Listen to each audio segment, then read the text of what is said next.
Reka mbasuhuze kandi inongere mbahe ikaze inshuti bakunzi bacu. Nitwa na Cretin Ntirushwa, ni ku Ibendera TV.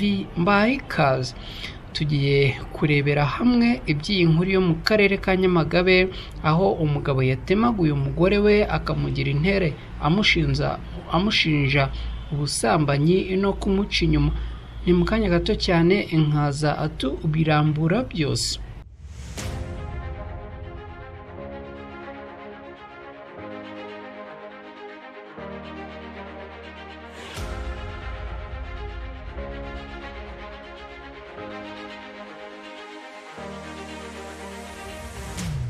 Ni mu ntara y'Amajyepfo, aho umugabo ukomoka mu karere ka Nyamagabe mu murenge wa Kamegeri witwa Nzabimana Werarisi ari gushakishwa n'inzego z'umutekano nyuma y'uko atemaguye umugore we Mushimiyimana Maria akamwangiza bikomeye cyane.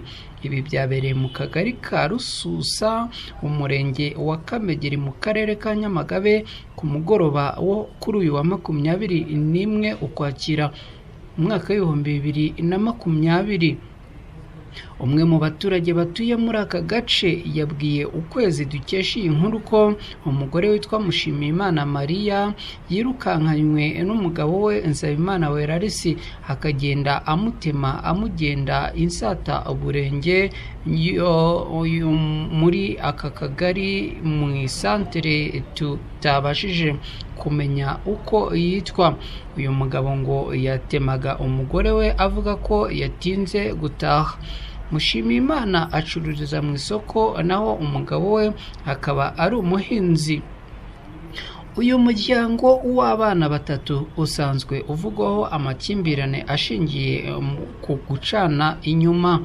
Umuturanyi wabo atangaza ko umugore ari we wabanje kuvugwaho iyi ngeso, ariko ngo byageze aho umugabo nawe yinjira muri iyi ngeso. Nsabimana yatemye umugore we n'umuhoro ahungira mu isantere, amukurikirayo akomeza kumutemerayo, aho yamutemye amaboko no mu mutwe ndetse no ku maguru. Umunyamabanga nshingwabikorwa w'umurenge wa Kamegeri Jean Dodier Hitimana yemeje aya makuru ndetse avuga ko umugore yajyanywe ku bitaro, naho umugabo akaba ari gushakishwa n'inzego zibishinzwe. Ibi yabivuze muri aya magambo agira ati: amakuru twabashije kumenya nuko ubushinjacyaha nuko bashinjwa gucana inyuma, ariko andi makuru turacyari kuyashakisha.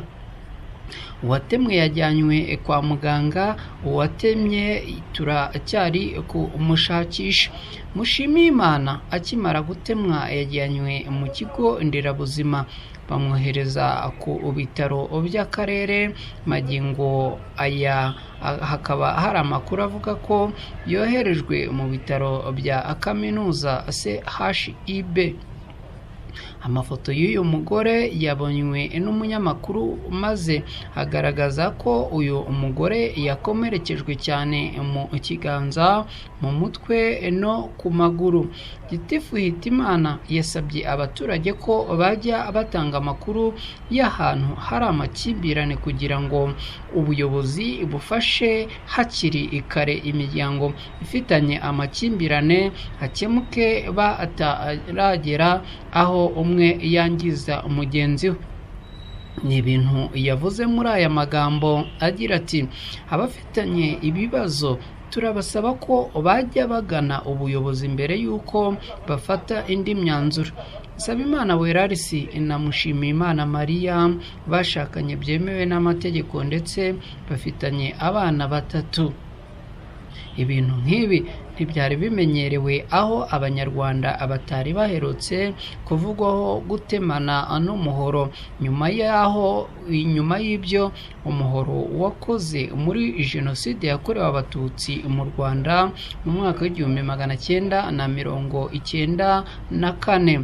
Kugeza ubu nta mibare nyayo igaragara yashyizwe ahagaragara, ariko hirya no hino mu Rwanda abantu bakunze kuvugwaho amakimbirane akomeye ikomeye kandi ahanini ugasanga rimwe na rimwe bituruka ku kutumvikana bitewe no gushurashura, gucana inyuma, bikarangira bamwe bicanye abandi bagatemagurana bikavamo no gusenyuka kw'ingo zabo. Reka tubagezeho bimwe mu bintu bitandatu mu by'ukuri abantu bakunze gupfa bikanatuma rimwe na rimwe banatemagurana cyangwa se ingo zabo zigahirima burundu. Ku mwanya wa mbere haraza iyi ingeso yo gucana inyuma. Gucana inyuma nicyo kintu kiza ku murongo wa mbere mu gusenya ingo. Byagaragaye ko gucana inyuma biterwa ahanini no kutitanaho uko bikwiriye hagati y'abashakanye. Uretse ko hari n'abo usanga abyara abayeho karande ukaba nta kintu wamukorera ngo areke uwo muco mubi. Niba rero ubonye ibi bitangiye kukugeraho, fata ingamba kuko aho ugana haba ari habi. Ku mwanya wa kabiri haraza kuba kure y'uwo mwashakanye. Ibi bikunze kubaho cyane cyane iyo umwe mu bashakanye aba kure y'undi bitewe n'impamvu zitandukanye nk'akazi, amashuri n'ibindi. Uku kutabana rero bigenda bigabanya urukundo abashakanye bari bafitanye, dore ko nta guhana umwanya no kwitanaho biba bigishoboka, bikaba rero bigira uruhare rukomeye mu gusenyuka k'urugo rwabo. Ku mwanya wa gatatu haraza kwikunda. Iyi ngingo yo kwikunda yo irundura urugo mu kanya nk'ako guhumbya, kuko usanga umwe mu bashakanye akora aharanira inyungu ze gusa, akaba ari nabyo bibyara gusesagura, kudindiza iterambere ry'urugo ndetse n'amakimbirane adashira ashobora kugeza no ku bwicanyi hagati y'abashakanye. Ku mwanya wa kane haraza kutubahana. Ibi nabyo birasenya cyane rwose, kuko kwiharira ibyemezo by'urugo kumwe mu bashakanye no kunigana ijambo mugenzi we yemwe no mu ruhame bitera ipfunwe ubikorewe, ku buryo binamuca intege zo gukomeza gukorera urugo, bikaba byanamugeza ku rwego rwo gutandukana n'uwo bashakanye. Ku mwanya wa gatanu haraza kwihagararaho. Iyi ngingo yo kwihagararaho nayo iyo igeze mu rugo ntitinda gusenya urugo rwabo, kuko usanga uwakoze ikosa mu rugo adashobora kwemera icyaha ngo asabe imbabazi, bityo anafate ingamba zo kurwanya ikosa yakoze cyangwa se yaguyemo.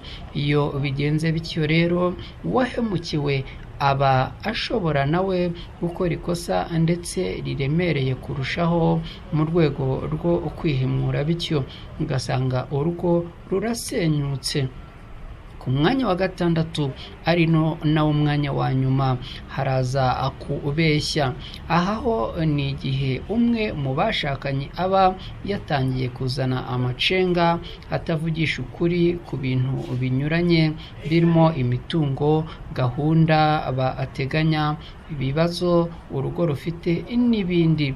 Ibi rero iyo bidakosotse ngo hajye habaho umwanya uhagije wo kuganira ku by'urugo, buri wese akomeza kwikorera ibye, ukazajya akwisanga rwa rugo rwarasenyutse kera.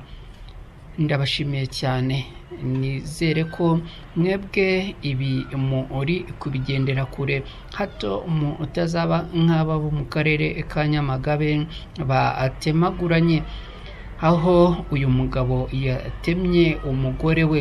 Njye nitwa na Kreti Ntirushwa, ni ku Ibendera TV. Mugire amahoro y'Imana.